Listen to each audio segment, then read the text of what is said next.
യേശുവിൻ സേനകൾ നാം ജയം നമുക്കുണ്ടല്ലോ. യേശുവിൻ പ്രിയ മക്കൾ നാമല്ലോ, ജയം നമുക്കുണ്ടല്ലോ.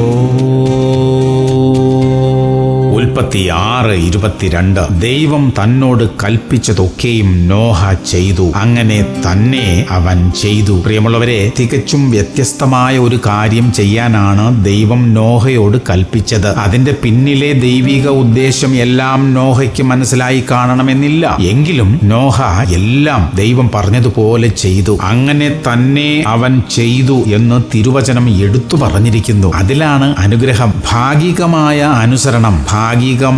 അനുസരണക്കേടുമല്ലേ. സമ്പൂർണമായ അനുസരണത്തിനായി കർത്താവ് നമ്മെ സഹായിക്കട്ടെ. പ്രാർത്ഥിക്കാം. സ്വർഗീയ പിതാവേ, അവിടുത്തെ കൽപ്പനകളെ അങ്ങനെ തന്നെ മനസ്സിലാക്കാനും അനുസരിക്കാനുമുള്ള കൃപ ഞങ്ങൾക്ക് തരണമേ. മാനുഷികമായ വ്യാഖ്യാനങ്ങളെ അതിൽ തിരുകി കയറ്റാതിരിക്കാനുള്ള ബുദ്ധിയും വിവേകവും ഞങ്ങൾക്ക് തരണമപ്പാ. യേശു ക്രിസ്തുവിന്റെ നാമത്തിൽ തന്നെ. ആമേൻ, ആമേൻ, ആമേൻ.